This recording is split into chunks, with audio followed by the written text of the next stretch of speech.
My name is Nicole Lee, and I'm the president of Trans Africa, and Mandela still matters. Go to @Mandela Matters. We Act Radio. Do something. We Act Radio, powered by Ethical Electric. Do something. Well, thank you for having me. I'm Jason Oz, the director of Let the Fire Burn, and you're listening to the Behind the Mind radio show.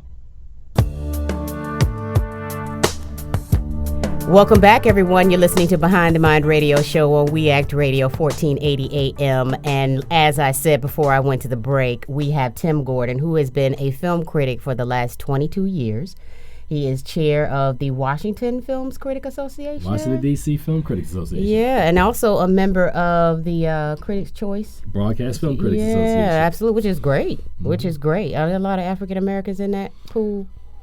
Not a lot. Okay. Not a lot. Probably about 20. Okay. Out of about several hundred. Okay. That's what I thought, which is an honor. Right. Yeah, congratulations. Well, thank you, man. Yeah, absolutely. So we're going to, before we get to our questions, we've been having this side conversation, and he was like, if you ask me, again, that's part of being a film critic. You're supposed to be honest. It's about your credibility. So you don't want to be the guy that likes everything, because at some point people just kind of tune you out, or you don't want to dislike everything. So there's got to be a balance. Got to be a balance. Got to be a balance. Just I think if you just give truth, you know. But today opens Tyler Perry's movie Single Women's Club, and Tim saw it, and your feedback is so bad. so bad. I always get in a lot of trouble because I host my own radio show, and for years I have been ranting about Tyler Perry, but to his defense, I will give him credit that he keeps on trying. He keeps on getting up to the plate to try to take a swing. But as I told you, he seems to be regressing. This latest film and the one I saw a couple of months ago, Medea Christmas, it just appears to me that Tyler writes these movies. There's not a lot of thought that goes into them, you know, as it relates to art, that we're going to create art. It's just about, I'm going to put out product. It almost looks like when you watch them, and this is just me, that it's like he has a 2-take limit. You know, like, I'm only going to shoot this twice. So we shoot it once, give it to me one more time. All right, print that. But last night, I was sharing with you that I sat in there, and it was the third movie that I had watched of the day, so I was slightly tired. I had something to eat, so I'm kind of going in and out, drifting in, and there was a auditorium full of people watching the movie. And I think at one point I nodded and I woke back up and I looked around, and it was me and like one other person, and it was halfway through the movie. People had bailed. That is not good. And this is his target audience. That's not good. So I heard a woman say at the end, "This is the worst movie, man." It was almost like watching like a bad Lifetime movie. That's what a Single Moms Club really literally felt like. And Nia Long, honestly, was the only thing in there worth watching. So not good at all. I mean, but his core audience doesn't really care. They're gonna go and support it. And as I tell people, his non-Medea movies average $50 million at the box office. His Medea movies average $60 million at the box office. So. And Tim said he's seen every single Tyler Perry movie. Everyone. So you would be able to judge against enough to know. I would. And I think what I'm hoping that actually happens with him is that he discovers how powerful this medium is, and how he can impact people, and looks at it in a way or a perspective that's more than just, I'm putting out product. I'm going to try to influence people with my art. You know, sort of what Steve McQueen did with 12 Years a Slave. Ryan Coogler did with Fruitvale Station. What Lee Daniels tried and wasn't as successful doing with The Butler. But it's, you know, the medium of film, as I said, is something that I really revere and I think is really special. And I think it's a missed opportunity because Tyler doesn't, as I said, appear to be getting better, and he's also not, in my essence, providing enough opportunities or a bridge for other young filmmakers. I mean, when you got that sort of pull or that sort of presence in the industry, you should, at least I'm thinking you should be a little more helpful. Correct. It's just me. I mean, you know, it is what it is, because I was like, looked at it, I was like, I'm not sure. And I love Nia Long. You know, I'm a big supporter of her. Yeah, and for you saying, I'm like, ooh, Poor Nia Long. I love that sister, man. That poor thing. Poor Nia. She got a mortgage to pay too, though. Yeah, that's right. Yeah, absolutely. So would you say in that, looking at filmmakers as social change agents, as depicting African American culture. So, who are the three movie makers, filmmakers, directors who you think have, started to be transformative in their effect of depicting African American culture? Well, there's several that I really like what they're doing. Steve McQueen, of course, who just was given a lot of recognition for 12 Years a Slave, becoming the first black person to be, let me rephrase that, first black director whose film won Best Picture. Along with Hunger, which was his debut film, Shame, which was released several years ago. Steve McQueen clearly is a guy, to me, who's on the rise, somebody that we really need to pay attention to because his storytelling is not necessarily just pro-black, but he's just a solid filmmaker. He reminds me of what Spike Lee was at the beginning of his career.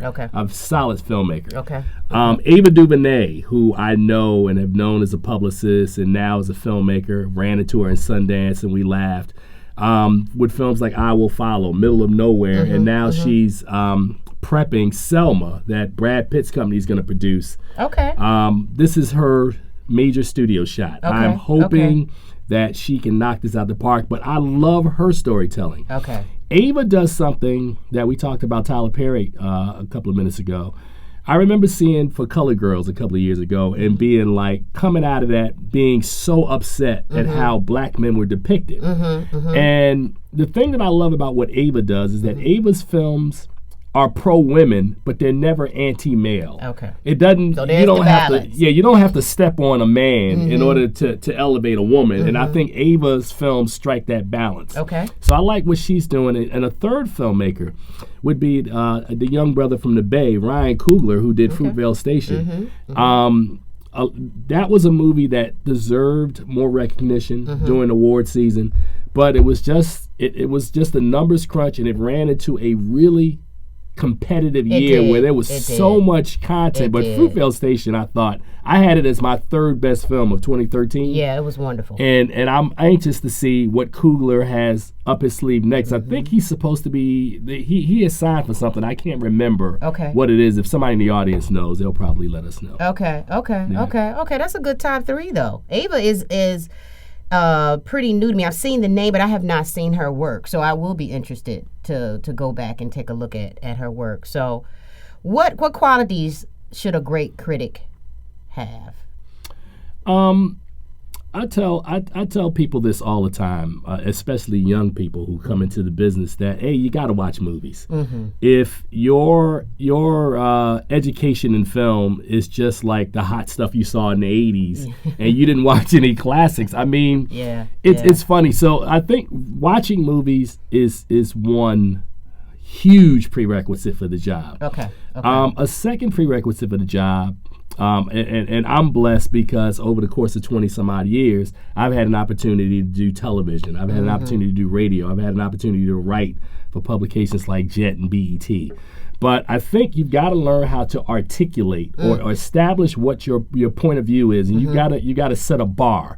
So like I go in and I tell people, I'm not your horror guy. You can never rely on me and ask me about horror films because I think they're all bad because I don't understand the whole.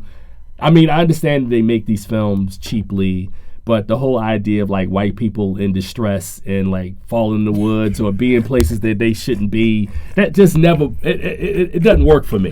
But I've learned, and I'm sorry, I'm sorry if you're out there, not you, the other white people, not you. But one of the things that I've learned, Karen, and I'm answering it in a roundabout way, is that Hollywood, if you watch enough studio films, they're all essentially the same. They have, they may change the ethnicity, they may change the time period, they may change, little things here and there, but they're all essentially the same stories. Like I always hear people say there are 12 stories. It's really about 12 stories that we tell over and over.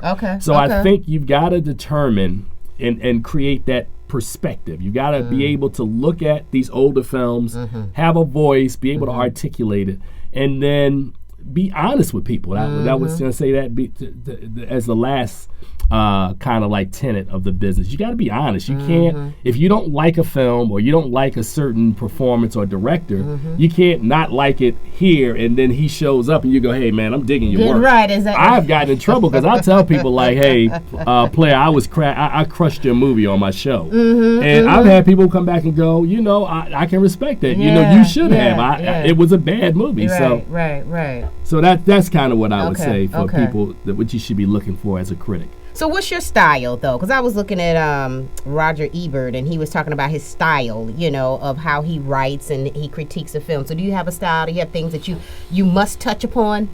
Well, for me, I think I'm like when I see good movies, I always think about the movies that I really enjoy. And the ones that I really enjoy usually have a lot of the same sort. It's a pattern of the same elements. It's all about story. People talk about real estate being location.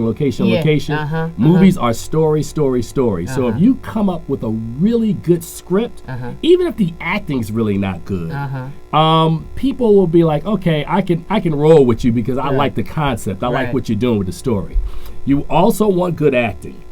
I'll use Tyler Perry's movie again last night. There was a scene in the movie, and I'm not going to give it away, but this mother is having this really heart-to-heart conversation with her daughter, and the daughter cannot act, her way out of a bag. So she gives her a line, and the inflection's wrong. It's up, and I was sitting there going, okay, that's not good. Right. So you want acting, you want good direction. Good direction is the way a story moves, how it flows.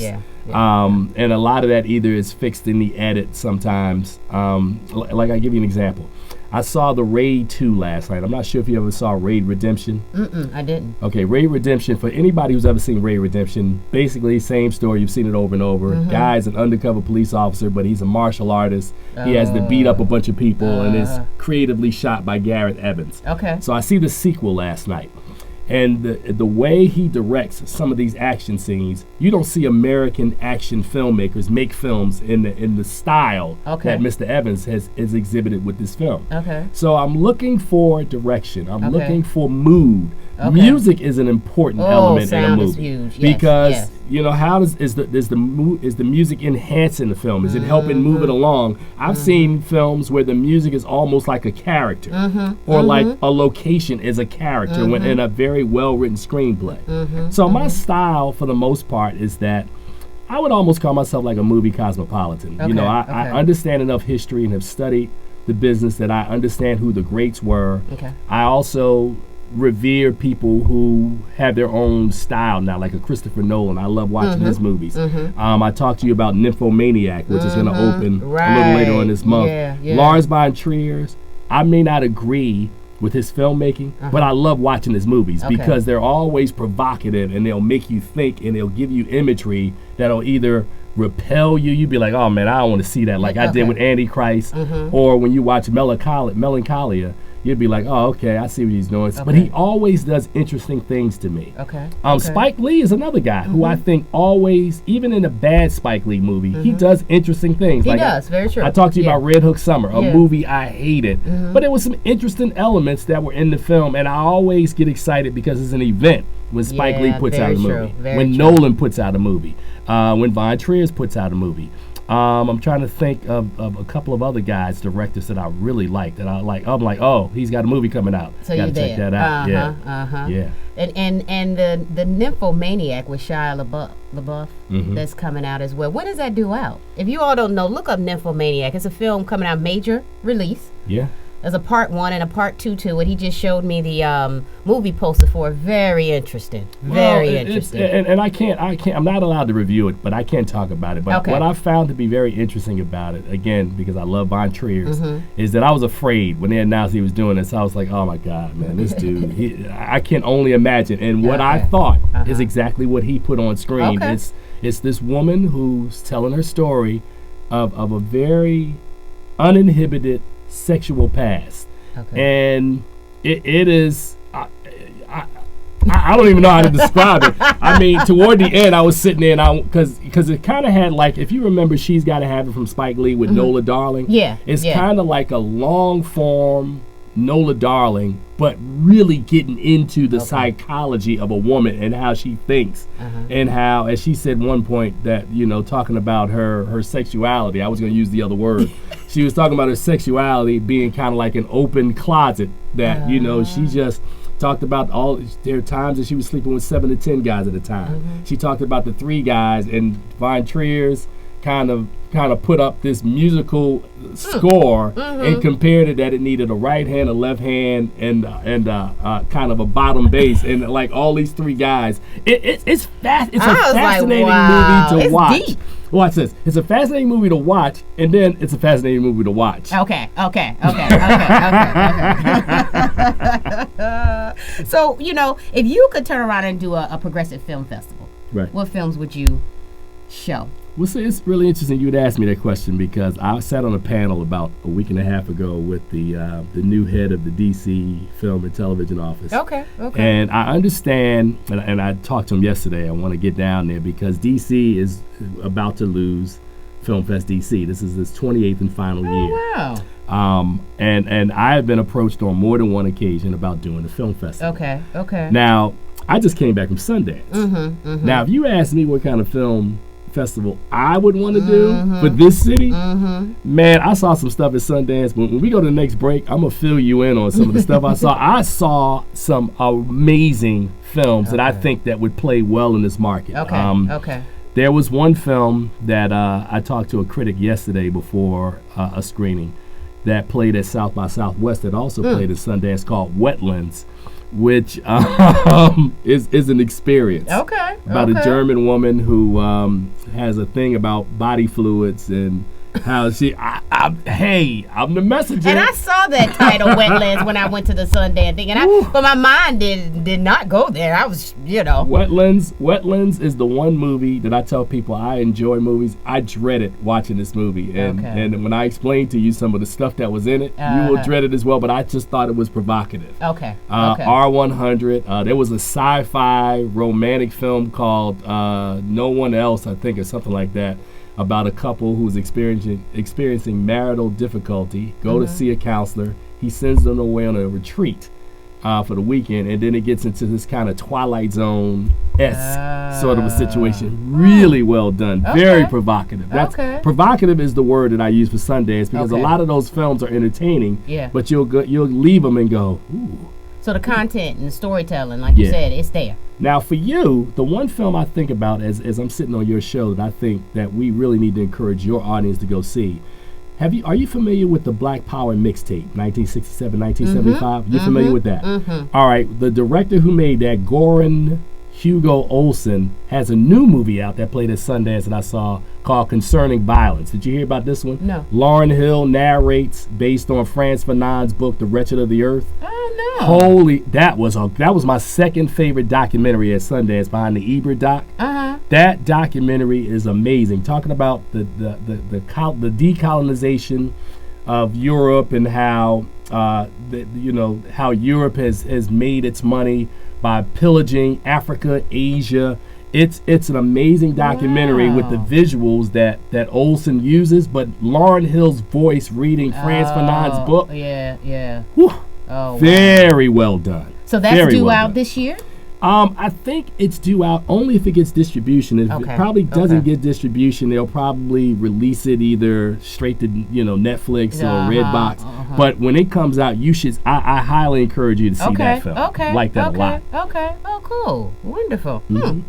I try to do what I can to help. You do.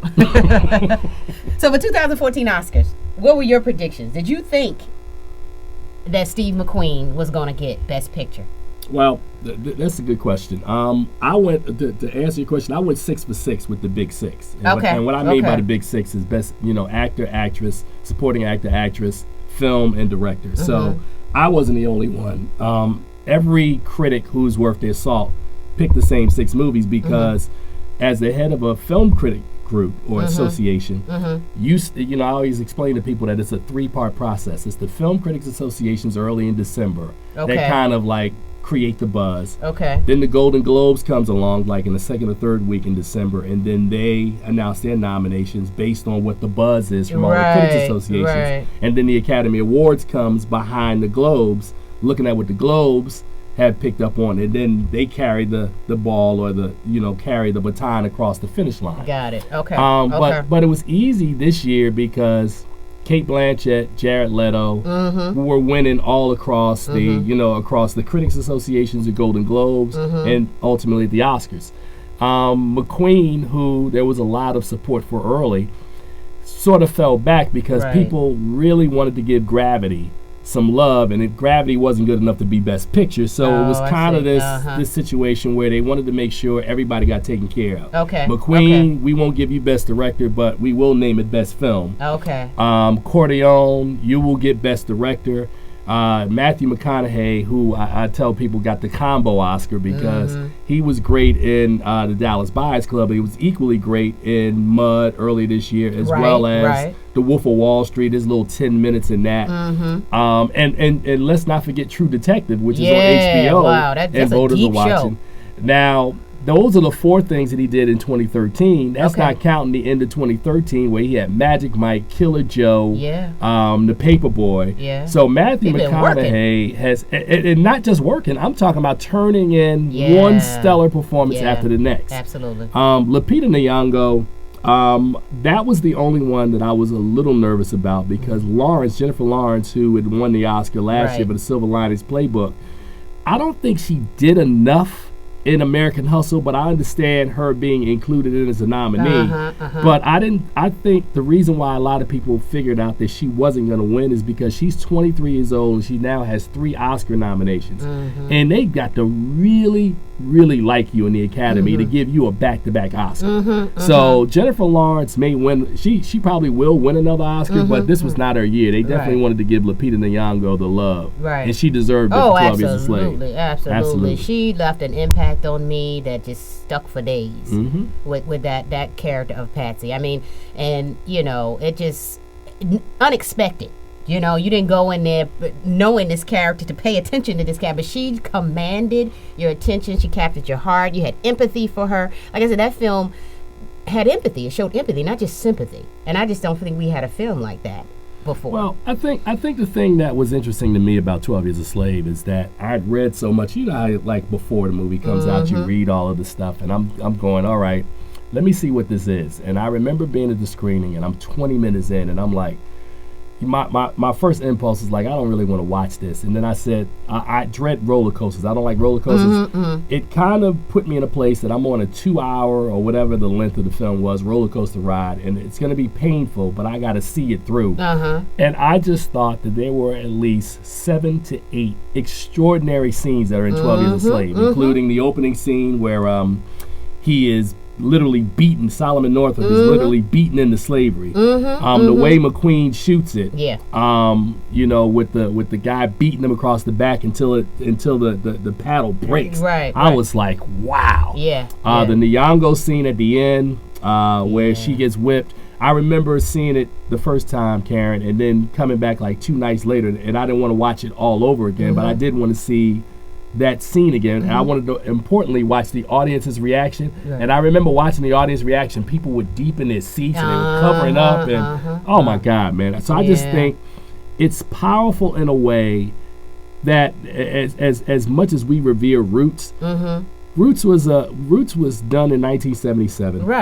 Roots was done for network television. So as hard as Haley tried to make it, there's only so far he could go with that medium. McQueen doesn't have those limitations, and he has time. It is the closest experience that anyone can get to slavery without being a slave. It is. I feel that way too. I do too. That's how I felt about it as well. Like I said, they invited us into this space without putting us physically in the space. You felt that way, that's why the film was just so impactful to me. I was like, when he won, I was clapping so hard in my house. That's what told me I needed a picture of him jumping up in the air, because that level of celebration was so commanded. It was so commanded. So let's talk a little bit about film versus digital. You remember when Keanu Reeves did the film last year where he did this, it was a documentary that he did, it's not coming to me right now, about the differences of film versus digital, because he was saying as an artist, as an actor, it was affecting his work because he was a film person. Even though he did Matrix, but he still felt that the art, the craft of film, people shooting in film, let me clarify so people know what I'm talking about, should not be lost. Right. And such high, well, you know, innovations, technology are always above any other innovation, that digital was becoming such the way that was film, people shooting in film being lost. Well, it's interesting. That's an interesting question. There was an announcement, and I'm trying to remember what studio it was, but there's a major studio that announced about 2 months ago in December that as of the end of this year, they would no longer be shipping prints in film any longer. Right. For their releases moving forward at the end of this year, going into 2015, that they would only be shipping in digital. Okay. The art of film, unfortunately, is going to go the way of the dinosaur because with digital filmmaking right now, it's so inexpensive. Film, as we said, it's cost prohibitive. Digital allows almost anybody to make a movie right now, and using you know what I have in my hand right now, a special lens, a smartphone.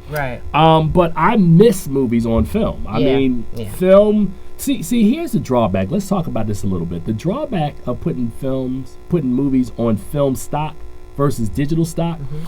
There are hundreds of classic black films that were made in the period between, you know, what I call a Michaud period, 1920 to about 1950. There are hundreds of those movies that just got lost because they made them on film stock. I think it's acetate, and over time it starts to deteriorate. Martin Scorsese, to his credit, has gone in and found a lot of mainstream films and has kind of refurbished those movies. But I think that's one of the issues for me about the film versus digital debate that I can live with, because I want my grandchildren, if I ever had any, to be able to still watch great films from this period if they were digitized and they could still see them versus film. I understand it's a look and it's an aesthetic, and filmmaker would get on the phone right now and argue me down, and I'm like, no, I agree with you, but I'm just talking about the storage, the longevity you talking of the about the preserving of it. Right. And they got into that in the documentary as well, about preserving it. And I think there was a house that was saying that they no longer would be using film. This stuff was going to go straight to digital, and it was cost, but it was another thing about preserving, and that is, you talk about 1920 to 1950, you know, certain houses, depending on, I guess, financial, were able to preserve them properly, but not everybody's able to preserve them properly. And then so we do lose history, you know, that we can't, you know, recapture. So yeah, I'm on the fence about it for myself, because I like the look of film, but I get digital with certain films. Right. You know what I'm saying? Certain films, you want to see that. You want it coming at you.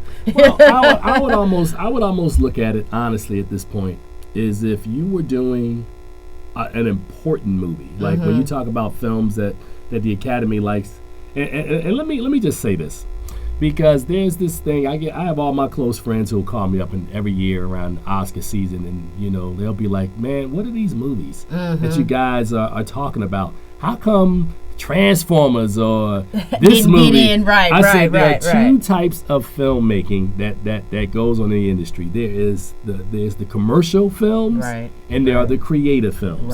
The commercial films are released in mass, usually early in the year through about the end of the summer, especially in the summer. Those are all the commercial movies. And starting probably around November to the end of the year, those are the critical films.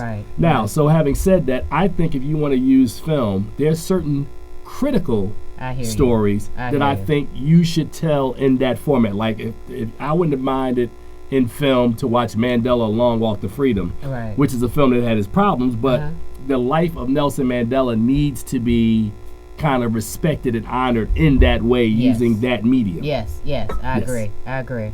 So we're going to go to break, because Tim and I, we've been talked over.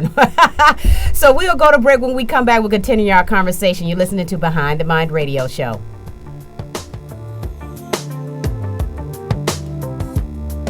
What's up, everybody? This is Frank Knuckles from the legendary Roots Crew, and you're listening to right now We Act Radio. Stay tuned, stay locked.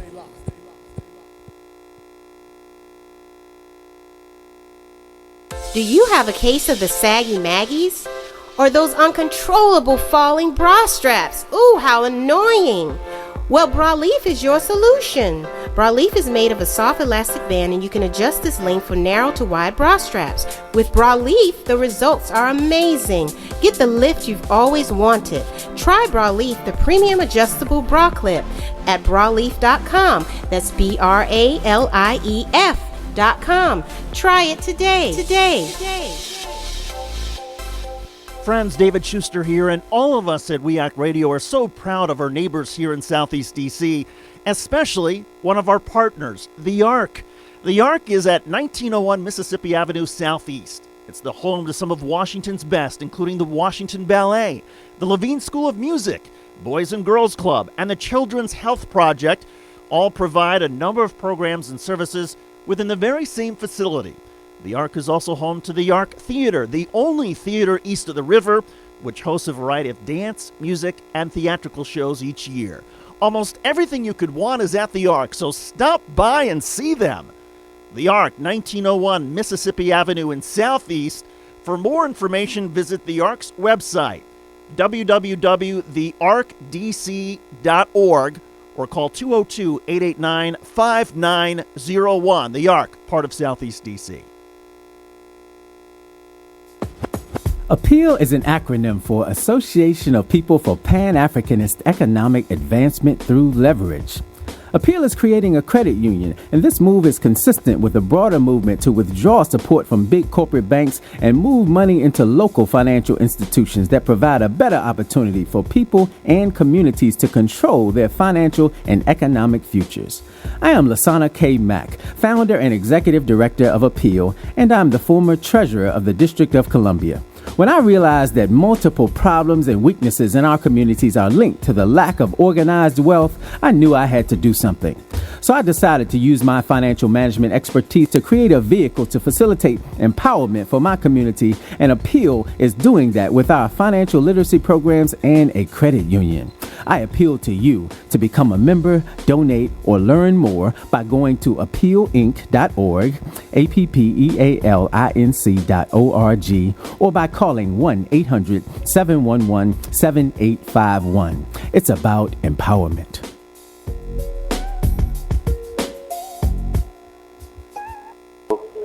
Hey, peace world. It's Raheem Devon, the Love King.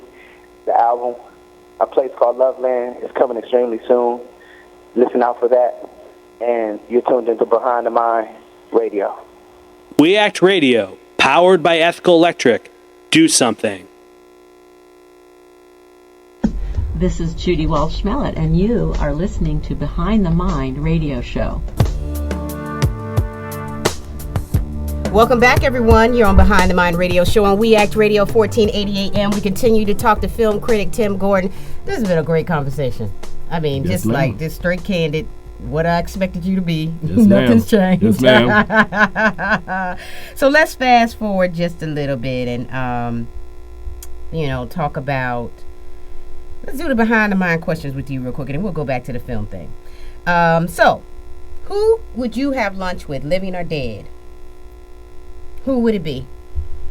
You talking about as a film? No, period. Oh, period. Who would you have lunch with, living or dead? Goodness gracious. Well, first on that list would be Malcolm X, because that's my dude. I mean, you go to my page, that's my avatar. Yeah, that's what your avatar is. Matter of fact, as a side note, they got mad at me at my church about 2 weeks ago because we were doing Heritage Sunday. And I know y'all listening. They did this whole thing where they were saluting Martin Luther King. I was like, Malcolm X? Watch this. I mean, no disrespect. I mean, Martin Luther King is a great man, but you gotta, come on, man. Seriously? Can't leave him out. There's the yin and the yang. That's right. So Malcolm X would be first. I would love to sit down and talk to El Hajj Malik Shabazz. Okay. That's my dude. Okay. So what was your favorite toy as a child growing up? Wow, that's a great question, too. I don't know what my favorite was, but I know the one I remember the most is I remember my father taking me Christmas shopping to get it was Rock'em Sock'em Robots. Rock'em Sock'em Robots was I'm sorry. I remember. Yeah, that was. That's hilarious. You knocked my block off. I'm sorry. Oh my gosh. Okay, so I'll save the third one because that one we'll close out with. So, when you look at this is a statement that came from Roger Ebert. He said, "Film is the most serious of mass art, and they reflect the way people think and feel and behave, both a good influence and a bad influence on society." Very true. So is that one? And he talked about the importance of film criticism and that is needed, even though people, criticize you all. Mm-hmm. But how important is it to a film or to the industry? Film criticism, I think, it's very important. It has been diluted for the most part over the last 20 years, but especially with the rise of social media and everybody feeling like they could be in their underwear in their basement after watching the movie and get on to their blog and write a review. But I think, as I said earlier when you asked me about what are the elements that make up a film critic, I think it's important to understand that if you're going to or listen to or take the recommendations of a person, even if it's not me. Maybe you sit at home going, man, he'll know what he's talking about. But if you're going to listen to somebody, you got to find somebody who necessarily, I'm not going to say thinks monolithically as you would, but it's got to be somebody who you can respect that person. You can listen to that person, listen to their base of knowledge, first of all. You can listen to the character of a person. Is it somebody whose word I can accept? Right, I mean, think of a film critic almost as a car, somebody who sells cars. There's some folks who sell cars that are shady. Then there's some folks who sell cars that, are really above board and will tell you the truth. Film critics are the exact same way. There's some out there, and I got a really good friend of mine whose name I'm not going to give. But there's a guy every year who sits somewhere, maybe in the Midwest, who writes a story about the what did he call it? He calls them quote whores. Oh. Like like when you see a commercial for a movie and it's a bad movie. Yeah. Like take for instance, you'll watch the Single Mothers Club and the guy will go, fantastic, right? Beautifully shot with all the stars. So if you see people who, there's always a certain group of people whose names are listed on these quotes. Matter of fact, the guy who has been the winner of this is a good friend of mine. He and I hung out. We were in LA at the Black Film Critics, at the celebration of a black film, and I just say that to say that I don't ever want to be on that list. I get in trouble. There are people that the studio won't let me talk to because they're like, my show is called Keeping It Real with Film Gordon. They're like, Tim Gordon keeps it too real because I'm going to tell the truth. And if I say something bad about you, I'm going to say it to you. Because at the end of the day, you don't have to like me, but I want you to respect me for what I do. So I've watched over 10,000 movies. I've been studying movies, the history from the beginning with Bill Foster back in 1909, 1910, first black man to make a movie, all the way up through this generation. We created the Black Reel Awards that honor black people in film. So I love black folks and I love black folk in film and I love the medium of film. And Roger Ebert is absolutely on point.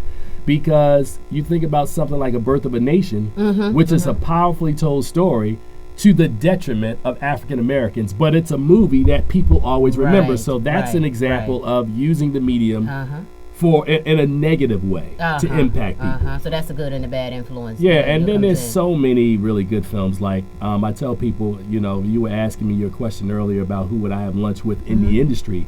My idol, who I actually had an opportunity to have a conversation with, is Sidney Poitier. Okay. I'm working on a book on black Oscar winners, and I called Sidney Poitier thinking I was going to get a representative in his office. And he answered the phone. And he and I talked for about 45 minutes. That should have been wonderful. Well, what's funny? I tell people, I said, like you see these people like back in the day when they would watch Michael Jackson, they'd be crying. I said, I got him on the phone, and when I discovered it was him, I had like a combination of 3 emotions all at once. So it was like I wanted to laugh, I wanted to cry, and I was in shock. I was like,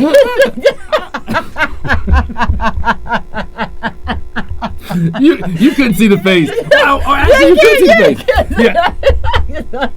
So it was amazing because I wanted to verify and have somebody know I was having this conversation. So I was on Facebook and I was IMing people. I was like, I'm talking to Sidney Poitier.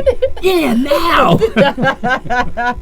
But he was such a nice man, even though he would not agree to sit down and be interviewed. But if I would have known he was going to answer the phone, I would have been like, got you, but Mr. you got Poitier. the oral history though. Yeah, He is the guy. To me, he is the foundation. None of what happens with minorities in films, I'm talking about women, Asians, Latinos, none of that happens without him being the first leading man in the history of the business. Because before him, they would put Lena Horne in the movie, and then when the movie played down south, they would pull Lena Horne scenes out.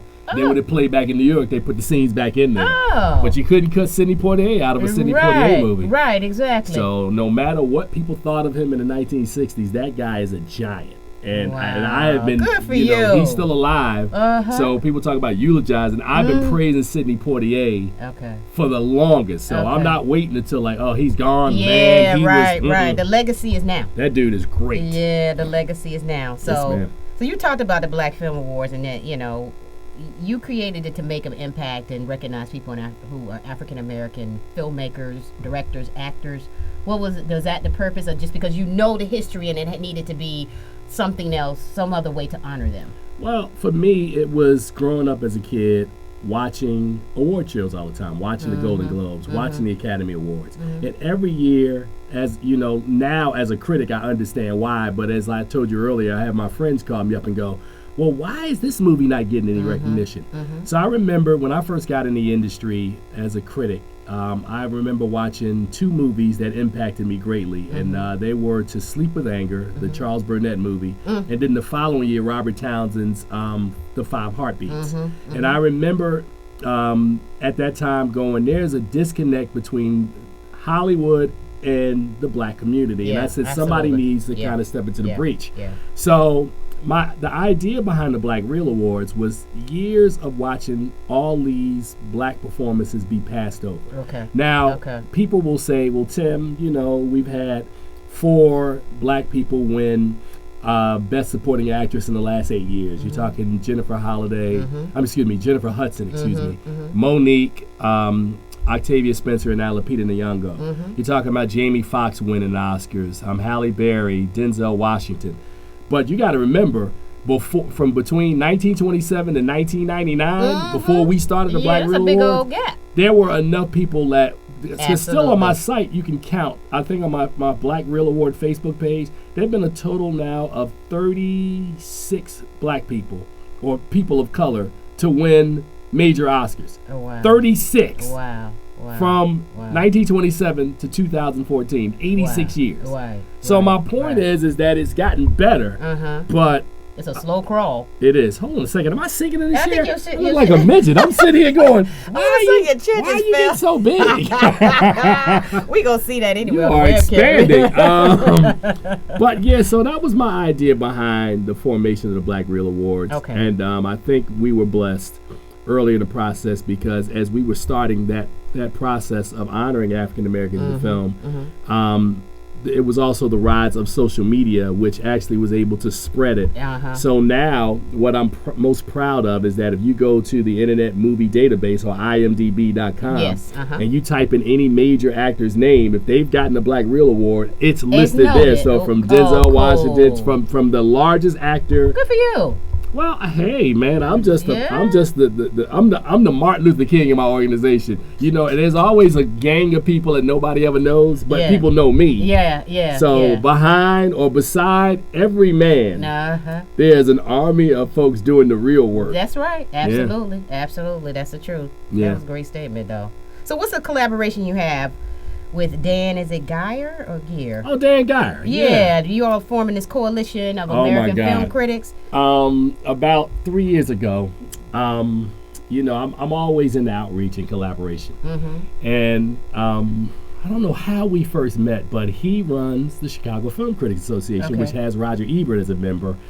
And he and I started sitting down, and we discovered that we had a lot of the same issues of things that were going on in Chicago were going on here in Washington. Okay. So between the two of us, we began to try to unite all of the Film Critic Association presidents in every market. So we got on the phone. Okay. I did half the U.S. He did the other half. So I talked to the leaders in Boston and Houston, Miami, Philadelphia.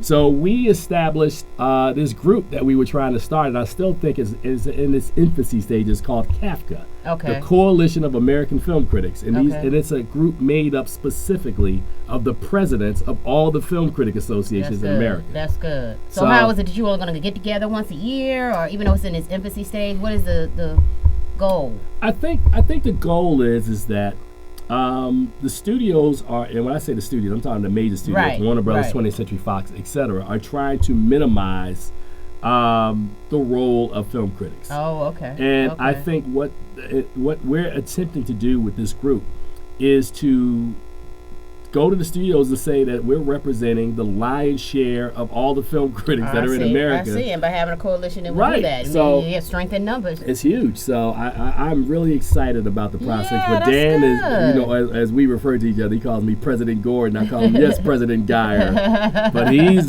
a great brother, and losing Roger Ebert and his membership, I know that hurt. Yeah, I know it hurt. Yeah, because I was looking on their website and I didn't know that he was actually one of the members. But yeah, because he's another one. That legacy for film critics, comes from him as well. Because really, you hadn't heard of a new kind of what a film critic was until you got to see Siskel and Ebert every whatever day they came on and got a chance to hear these reviews and knew that was actually a position or a career, that people were going into. So that's exciting. That's really exciting. And it's funny, you talk about Roger Ebert, or we're talking about him. My favorite documentary and favorite film that played at Sundance was the documentary on Ebert's last days, as well as his career, called Life Itself. That. Yes. It is an amazing. It made me cry because the whole relationship between him and Gene Siskel and how they were so opposite, yet came to respect each other, but still toward the end. It is just a powerful piece of filmmaking that talks about a guy who was flawed, who wasn't a great man, but he was the first film critic to win a Pulitzer Prize. And so many of my colleagues have worked on RogerEbert.com. I haven't had the opportunity to be a contributor on the site, but I love what the man stood for, loved his writing, loved his style. Yeah, I did too. Yeah. I really did. So last question, motto that you live by. Oh my God, man. To always be optimistic and stay even keeled, because whatever you're going through is all temporary. When you're in a bad place, it's temporary. It's going to turn around. When you're in a good place, brace yourself, because it's temporary. Yeah. Good piece of advice. Yeah, I try to do what I can to help. Good piece of advice. That's my favorite saying. I try to do what I can to help. So thank you so much, Tim. Not a problem, This has been man. great. This has been great. So we're going to have you close the show. With your name, listening to my show. Yes, you are listening to Behind the Mind with the lovely Karen Baker here at We Act Radio. And I think that's a wrap. And your name. Oh, I'm sorry. My name is Tim Gordon. You can get me at Film Gordon, and I'm at Film Gordon Radio. Now do a drop again with your name. Hi, I'm Tim Gordon, and you're listening to Behind the Mind with Karen Baker. Have a good weekend, everybody.